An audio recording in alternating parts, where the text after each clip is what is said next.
되면 이곳을 찾는 관광객들이 너무너무 많습니다.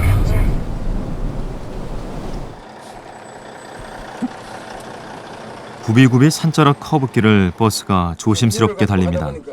아마 여기까지 이렇게 온 것 같아요. 거제 세계마을 1940년생 노인들의 부부 동반 나들이길입니다.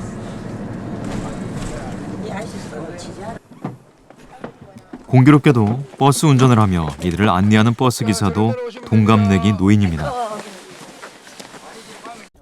바로 보이는 산이 덕유산 국립공원 적상산입니다. 붉을 적자 치마상자로서 불리고 있고 해발 1150 정도. 조현 할아버지는 나이보다 훨씬 건강해 일을 할 수 있는 한 운전을 하겠다는 생각이지만 고령의 장거리 버스 운전은 힘든 일입니다. 다른 손님들이 나이가 70이 넘어가지고서 정말 참 대단하다는 사람이 있는가 하면 안타깝다고 하는 사람도 있어요. 그래서 내가 이리 다녀도 남은 표를 안 내고 움직일 때까지 참 지금 현재 움직이고 있어요. 노년에도 버스 운전대를 놓지 못하는 것은 생활비를 벌기 위해서입니다. 자녀들을 출가시키고 홀로 살고 있지만 국민연금과 노령연금 30여만 원으로는 생활을 할 수 없기 때문입니다. 그나마 1억 4천만 원짜리 전세버스 대출금을 갚느라 생활이 팍팍합니다. 차량 할부금 넣고 관리비 넣고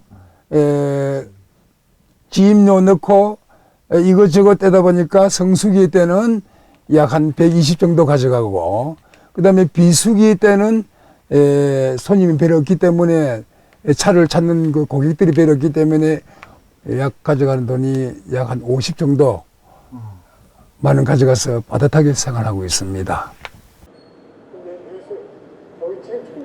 고령자들의 삶이 고달픈 것은 연금이 적어 상당수 노인들이 일을 해서 돈을 벌어야 하기 때문입니다. 우리나라 65세 이상 고령 인구 비중은 2010년 기준 11%.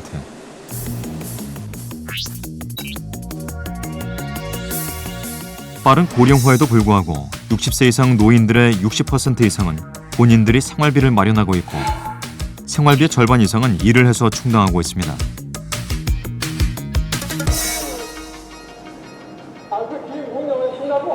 문제는 할 수 있는 일이 노인이 하기엔 힘겨운 것밖에 없다는 것입니다.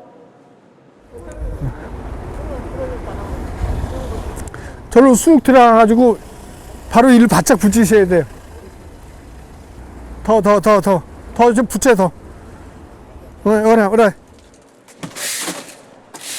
황승만 할아버지는 지난 3월부터 이곳에서 경비 일을 하고 있습니다. 가장 일반적인 노인들의 일자리입니다.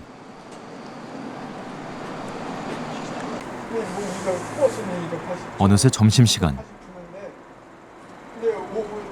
네, 아침에 살을 씻어가지고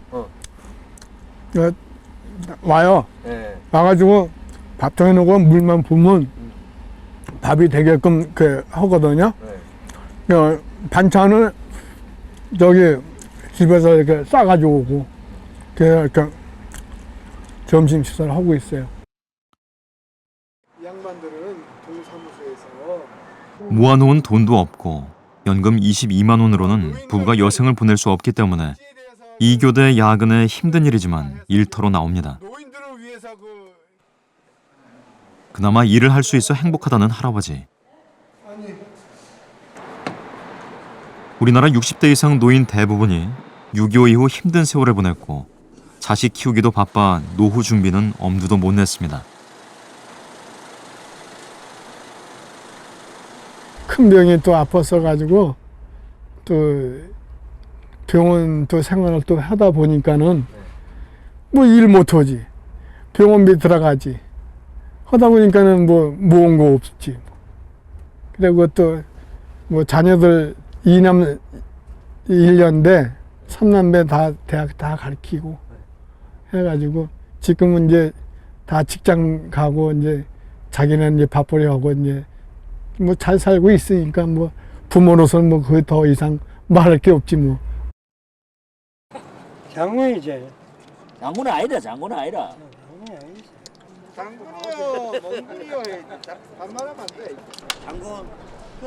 힘든 일자리라도 얻을 수 있으면 다행입니다. 선진국처럼 연금을 제대로 준비하지 않은 우리나라 노인들에겐 양질의 노인 일자리가 절실합니다. 가장 현실적이고 구체적이면서 동시에 또 즉각적인 방법은 사실은 일자리가 최고거든요. 그래서 노인들이 그 해고 공포 없이 장기 지속적으로 일할 수 있는 일자리를 사회적으로 구조적으로 어떻게 만들어 주느냐가 사실은 가장 큰 관건인 것 같고요.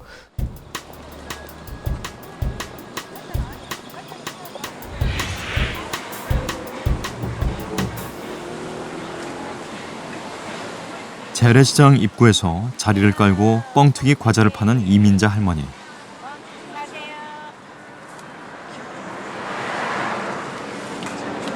허리와 무릎이 좋지 않아 쪼그려 앉아 노점을 하기도 벅찹니다. 얼마? 1,000원. 1,000원뿐이 안 해? 응. 아, 그 곤드파랑 다 팔아도. 안 돼, 안 돼, 안 되는데. 여파라 다 장산비천도 못 일했는데 뭐.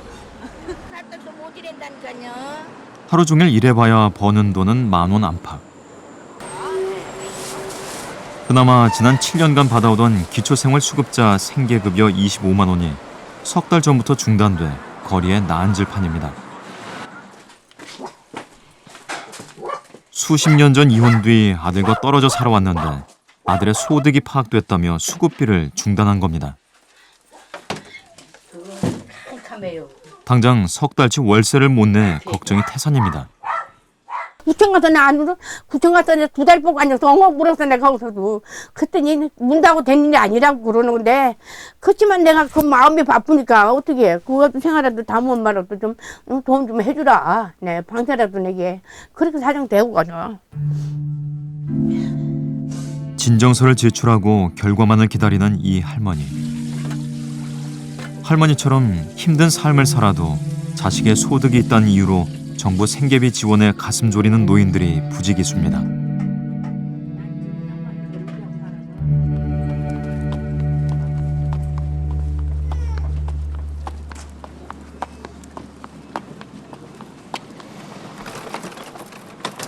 기초생활수급자인 김점주 할머니. 수급비로 월세 20만 원을 내면 남는 돈이 적어 고물을 주워 팔아 생계를 잇고 있습니다.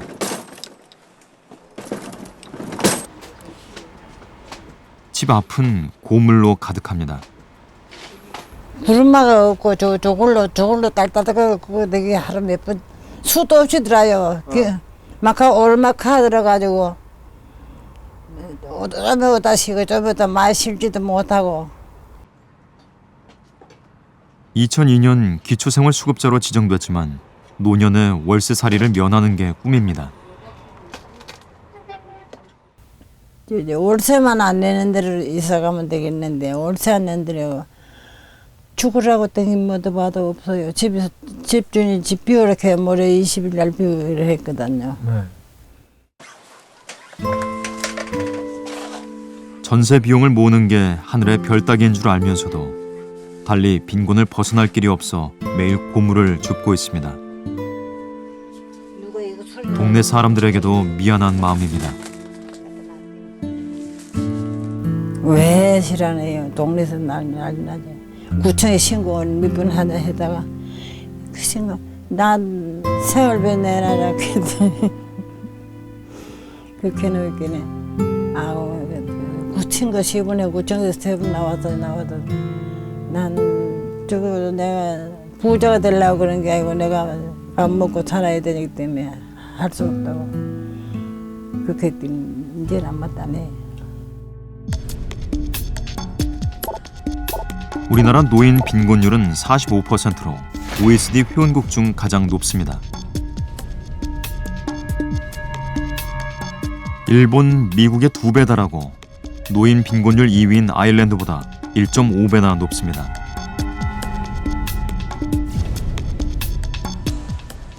빠른 고령화 속에 노인 복지는 이를 따라가지 못하기 때문입니다. 특히 빈곤 노인일수록 주위와 관계가 단절돼 고립될 우려가 높습니다.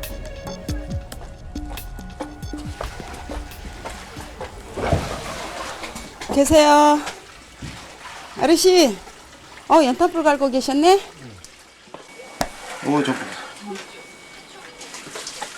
기초생활수급자인 독거노인 정성모 할아버지에게 복지관 노인 돌보미가 찾아왔습니다. 지금은 뭐 어디 건강 괜찮죠? 좀 호흡기 때문에 지금 병원에 다니셔? 숨이 차갖고 이제 어디 집에 올라오고 그랬다는데 한 2번씩 이렇게 쉬었다 오셔. 숨을 돌리고 일주일에 한 번 방문, 2번 전화 통화로 안전 상태를 점검하는 게 돌보미들의 주 임무입니다. 돌보미의 전화가 없으면 하루 종일 말할 기회도 없습니다. 주로 대개는 안 계시나 봐요? 어떻게 하세요? 어떻게 보세요? 저기 저 종로 상가에 가면은 거기 형 우리 같은 사람 일본도 있는 소리 많으면서 거기 가면 바석 쓰고 장비도 그러니까 그런 거 구경하고 거기서 그런 데서 그냥 시간 보내. 아, 그러세요?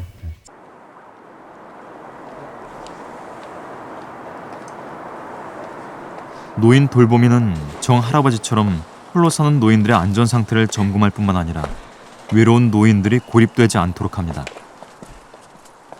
어쩔 때는 어르신들이 너무 외롭고 심심할 때는 왜 안 오냐고 전화도 해요. 그러다가 이제 명절 때가 닥치면 어쩔 때는 정말 양말 한 컬레라도 준비해 놓으셨다가 돌아다닐 때 발 시려울까 봐 준비했다고 그러면서 그걸 내밀 때 어떤 큰 선물보다도 너무 감동적이죠. 빈곤 독거 노인들에 대한 돌보미 서비스는 좋은 반응을 얻고 있지만 아직 혜택이 제한적입니다. 전국 독거 노인 119만 명 가운데 정부의 돌보미 서비스를 받는 사람은 18만 명. 예산 제약으로 숫자를 늘리지 못하고 있습니다.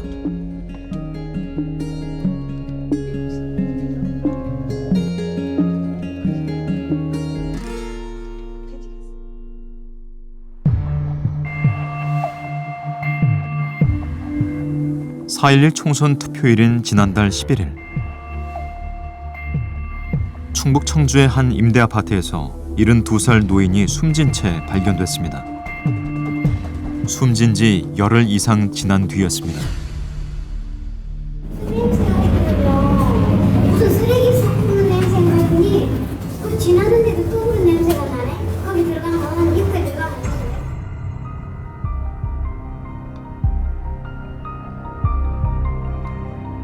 휴대용 가스레인지에 번개탄을 피운 흔적으로 봐서 자살로 추정됩니다.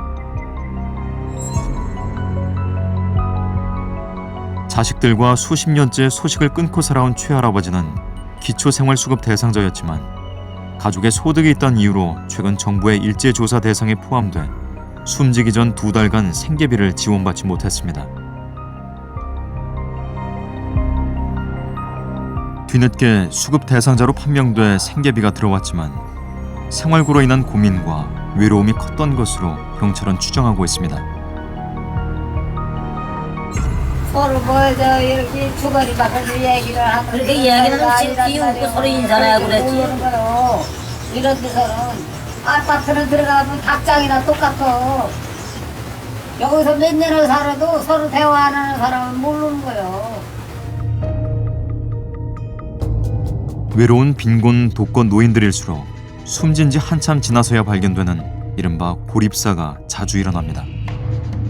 작년만 해도 한 건 발견하고 또 한 건에 2건 발견했어요. 한 건도 한 일주일 됐는데 그때까지는 몰랐어요. 여기서 아줌마가 배달 왔는데 여기서 계속 들어있고 그래가지고 저희 이상하다 그래가지고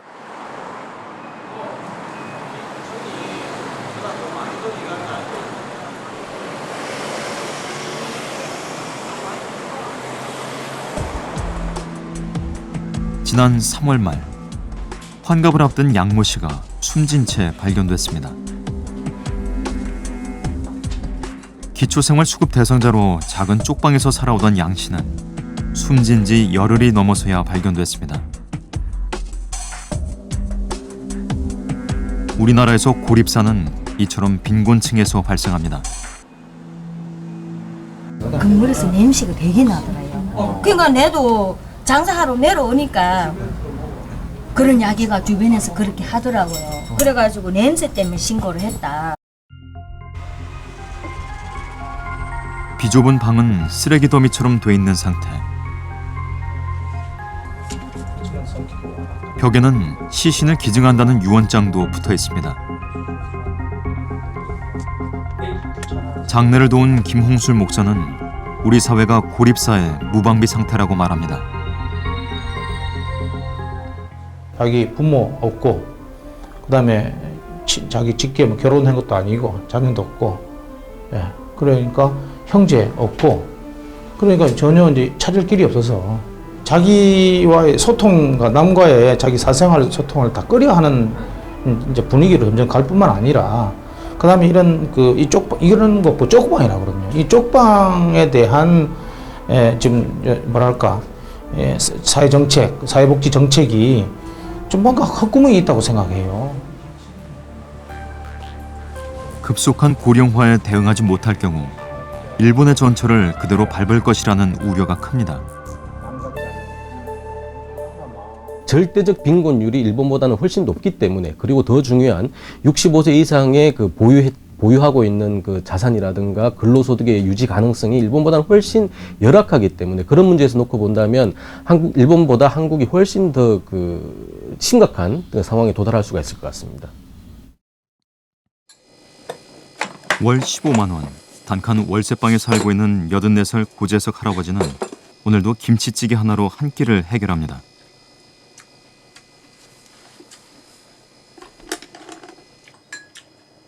그나마 전 재산 2,500만 원을 기획 부동산에 뺏긴 뒤 하루하루가 고통입니다.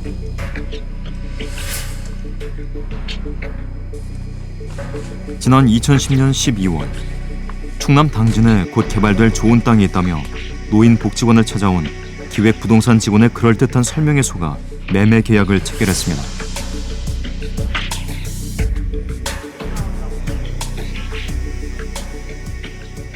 땅이 뭐 주거지가 되고 뭐 상업지역이 된다고 이런 소리를 하면서 막 그냥 저를 갖다 그냥 가만히 서로 속였어요. 돈을 냈지만 토지 등기가 넘어오지 않았습니다. 냈는데 답변도 안 오고. 나중에 알아보니 문제의 땅은 기획 부동산 소유가 아니라 다른 사람의 땅이었습니다. 할아버지 항의에 기획 부동산 측은 돈을 되돌려주겠다는 각서를 써준 뒤 이내 감감무소식이었습니다. 전달했다고 언제 전달하면 안 지금 그러면 한 푼 한 푼을 먹지도 제대로 거시거지도 못하고 그냥 전략을 해가지고 우선 이제 죽는 날까지 돈이라도 가지고 있으려 갖다가 그런 것을 갖다가 노리고서는 그렇게 들어와가지고서는. 취재진은 할아버지와 함께 해당 기획 부동산을 찾아가 봤습니다. 등기가 왜 안 된 건지.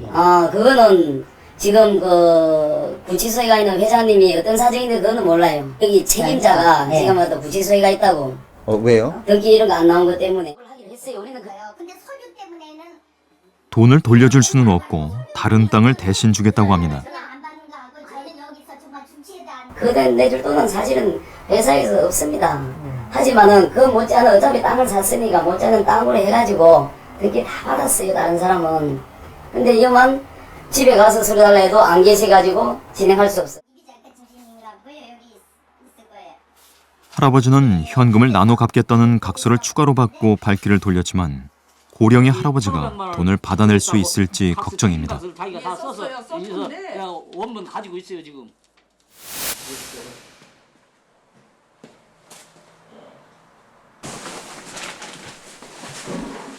이사온 월세방 정리에 바쁜 임준수 할아버지. 할아버지는 경비를 하며 모아온 돈과 융자금을 합쳐 1억 1,000만 원을 사기당해 살던 집을 처분해야 했습니다. 이야기는 지난 2009년으로 거슬러 올라갑니다. 아는 사람의 소개로 인터넷 1년 전에 인터넷 전문은행을 만들겠다는 조합에 투자한 것이 화근이었습니다. 인터넷 전문은행을 만들겠다는 조합에 투자한 것이 화근이었습니다. 1년 전에 인터넷 전문은행을 만들겠다는 조합에 투자한 것이 화근이었습니다. 중국에 계열사가 5개나 있다고 주장한 자칭 회장은 대박을 이뤄준다며 투자자들을 데리고 중국에까지 다녀와 이들을 안심시켰습니다. 좋다고 이제 인터넷이니까 모든 것이 이제 전부 인원이 이제 저기를 않잖아요. 그러니까 이제 사람도 몇 안 들고 이게 이명박 대통령이 이게 저긴 거라고 말이야. 공약한 거라고. 뒤늦게 수상한 낌새를 느낀 투자자들이 경찰에 신고했지만 회장은 외국으로 도망친 뒤였습니다. 그걸 잡을 수가 있어야지. 잡지를 못하고 지금 어디 중국 넓은 땅에 어디가 있는지 알아. 그거 돌아다니면. 그럼 벌써 고발했을 때는 이런 게 소식이 들어갔을 때는 어디 몇 년 어디 가서 땅 속에 가서 들어가 있던지 잡히든 안 하니까 못 잡.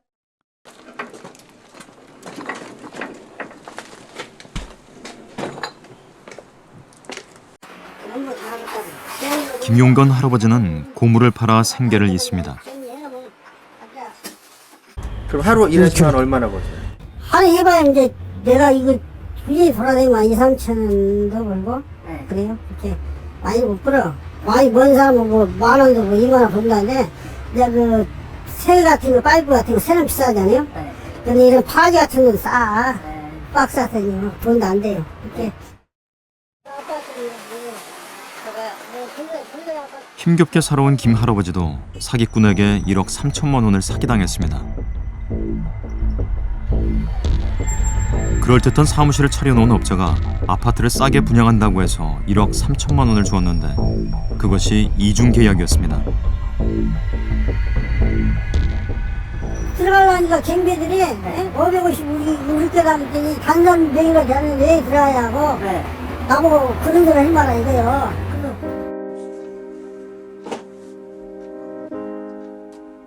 업자를 고소해 감옥에 넣었지만 돈은 끝내 돌려받지 못했습니다.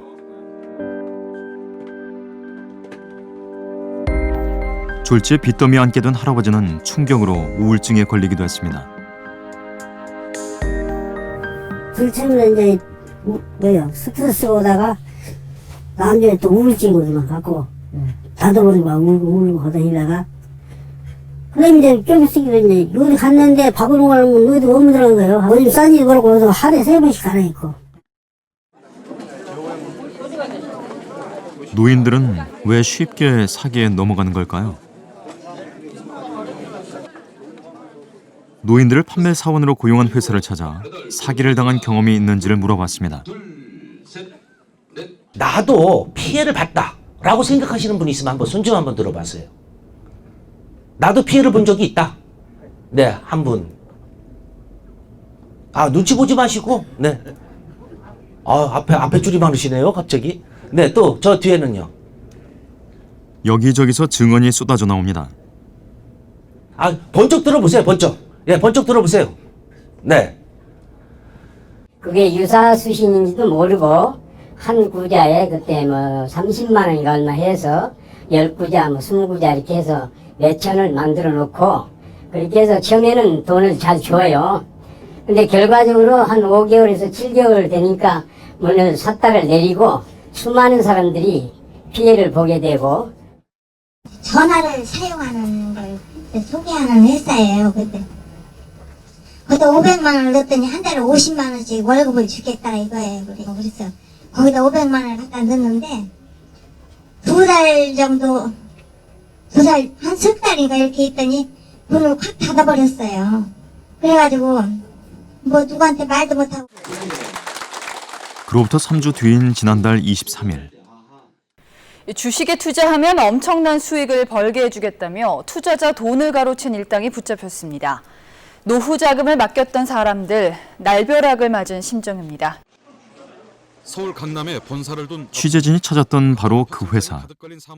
노인들을 판매 사원으로 고용했던 그 회사의 회장이 구속된 겁니다.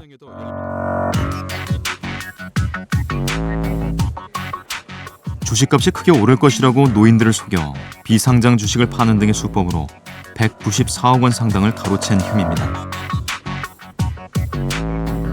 사업 자체가 모두 허위고 투자한 돈에 대해 가지고 어떤 사업에 투자된 게 아니고 다 수당으로 대부분 쓰여졌기 때문에 이 주식은 쓸모없는 휴지에 불과한. 알고 보니 자신이 고용했던 노인들의 돈도 끌어들였습니다. 판매 사원인 노인들은 이전 투자자들의 자금이 잘못됐을 뿐 자신들은 문제가 없다고 믿고 있지만 경찰은 이 노인들도 피해를 입은 것으로 보고 수사를 확대하고 있습니다. 이처럼 노인들이 사기나 유사수신 행위에 걸려드는 것은 끈질긴 유혹에 쉽게 넘어갈 정도로 마음이 약하기 때문입니다. 이제 노인분들이 이제 정보에 대한 접근성이 떨어진다는 이유하고 또 한 가지는 대부분이 다 외롭다는 거예요. 지금 그와 같은 외로운 심리 상태를 공략을 하게 되면은 사실상 낯선 사람이라도 관계를 통해 가지고 상당 부분 신뢰를 해버리는, 손쉽게 이제 신뢰를 얻을 수 있는 그런 대상자군인 거죠.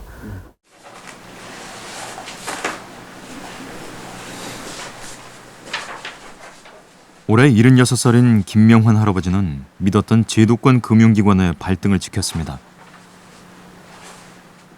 지난 2010년 10월 은행 예금보다 높은 이자를 받을 수 있다는 말에 은행에서 2천만 원짜리 특정 금전 신탁에 가입했습니다.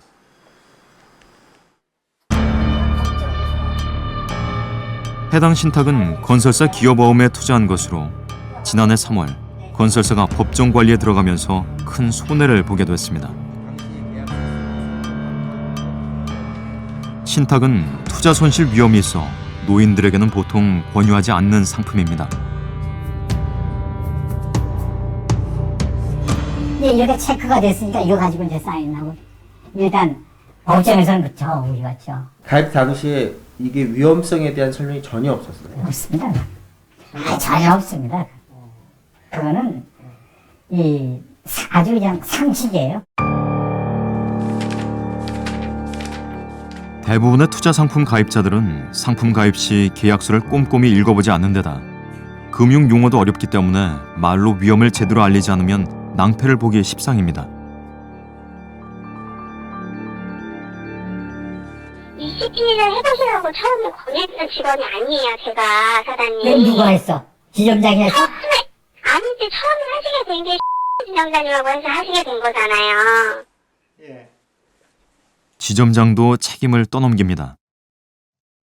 제가 뭐 사회물 뭐 그림 다 알아가지고 그거를 뭐 추천해드리고 이랬던 게 아니었거든요. 그러니까 뭐 그쪽에서 추천하고 뭐 모든 걸 다 했겠죠. 뭐 제가 뭐 사회물 알지 못했는데 그걸 뭐 추천할 수 있는 상황이 되나요?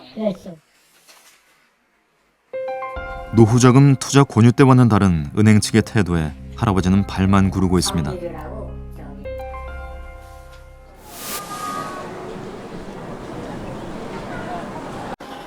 78살 이동윤 할아버지의 며느리는 요즘 시아버지 때문에 걱정이 큽니다. 돈 이제 갖고 계시면서 요거는 자녀들이 다 이것이 신장투석으로 몸져 누워있는 시아버지가 5년 전 특정 금전 신탁에 넣어놓은 5천만 원이 큰 손실을 입으면서 정신적으로도 힘들어하시기 때문입니다.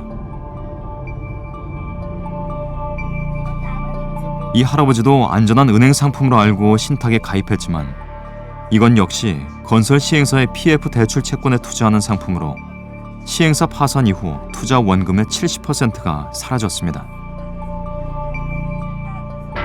기본적으로 이제 어른들도 은행 이렇게 적금 부으시면 5천만 원은 이제 보호법에 되고 다른 뭐 증권 회사도 아니고 일반 우리 은행이니까는 믿고 이제 맡기신 거였죠. 은행 직원이 하라는 대로 계약서에 체크했을 뿐 투자 위험성 고지를 받지 못했다고 합니다.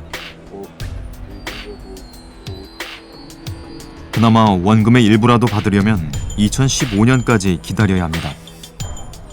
그런 얘기를 했으면 애초부터 안 들었을 텐데 이제 자기네들은 이게 더 이자가 더 좋고 쪽으로는 좋다 해서 어머님 아버님도 들으신 거지 이게 이제 여기에서 이렇게 못 참는 돈이 되리라고는 생각을 안 하셨던 거죠. 그렇다면 은행에서는 실제로 투자 위험성이 있는 상품을 노인들에게 권유하고 있을까요?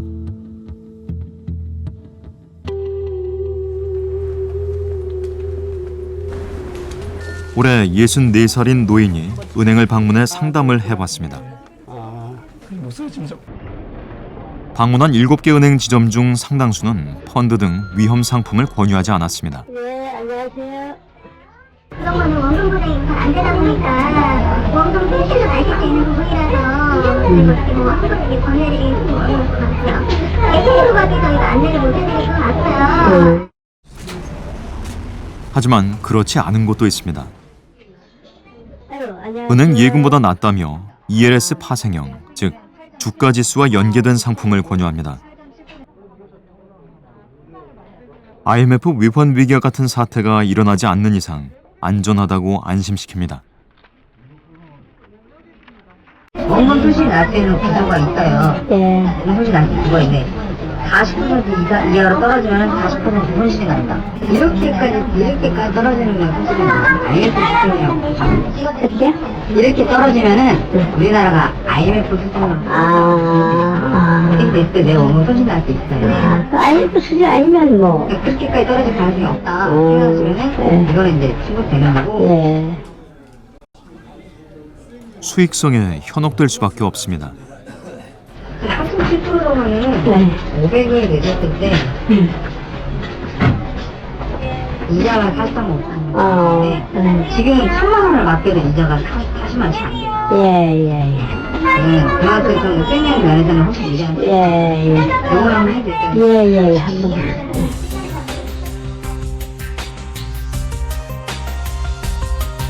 나중에 문제가 될 것에 대비해 투자 성향보다 위험도가 높은 상품 선택에 동의한다는 데 사인하도록 미리 밑줄까지 쳐놨습니다.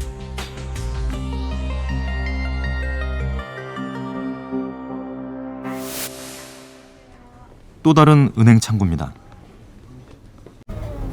노인에게 주식형 펀드를 추천합니다. 대화 도중 유일한 위험성 고지는 이렇습니다.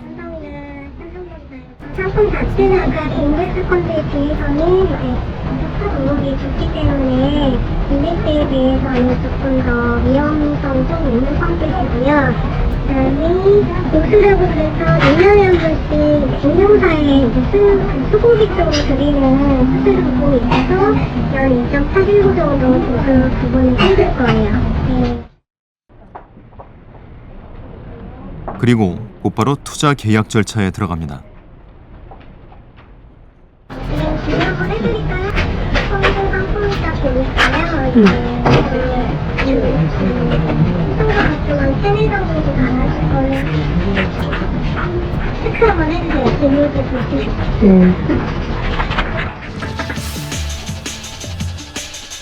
계약서 작성 전 별다른 위험성 고지는 없지만 계약서에 동의했기 때문에 손실이 나게 되면 투자한 노인들만 피해를 입습니다.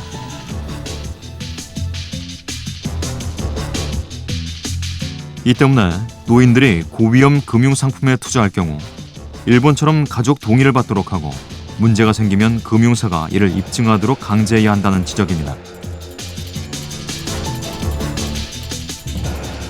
불안전 판매를 근절하려면 입증 책임을 금융사 쪽으로 전환시켜야 됩니다. 그러니까 그렇지 않고서는 소비자 보고 이 어려운 금융상품을 소비자 자기 책임하에서 모든 것을 한다는 것은 상당히 그 문제가 있기 때문에 네, 여기 혹시 저기 10만 원짜리 넘어가는 옷 입은 사람은 절대 도마도 심는 뒤에 끼지 마세요. 이건 물들면 안 집니다. 한번 이거 문질러 볼까요? 귀농 귀촌 교육을 받고 있는 사람 가운데 절반가량이 요즘 퇴직을 했거나 곧 퇴직을 하는 이른바 베이비붐 세대입니다.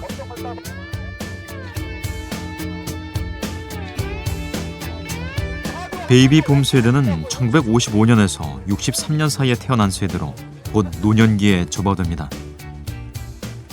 베이비붐 세대인 성기상 씨도 노후를 대비하기 위해 일찌감치 귀농 준비에 나섰습니다. 그 노후를 뭐 제가 특별하게 좀 준비를 못 하고 있었는데 우연한 기회에 어쨌든 그 농촌을 좀 알게 돼가지고 일단 주말마다 지금 귀농을 해서 지금 농사는 짓고 있지만 가장 기본적인 그 교육은 받아야 되겠더라고요. 그래서 지금 여기 일하는 틈틈이 귀농 교육을 받고 주말이면 강화도에 가서 특용작물 재배 경험도 쌓습니다.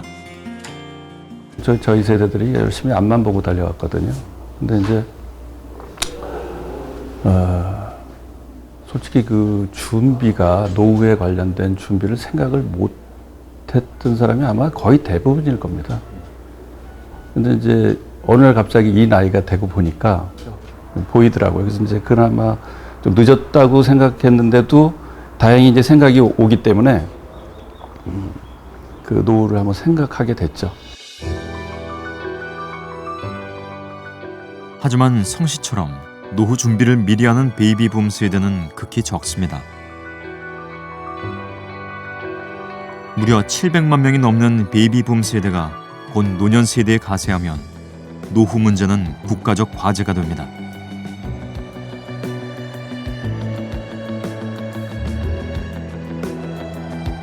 고령화 사회 속 노후 난민.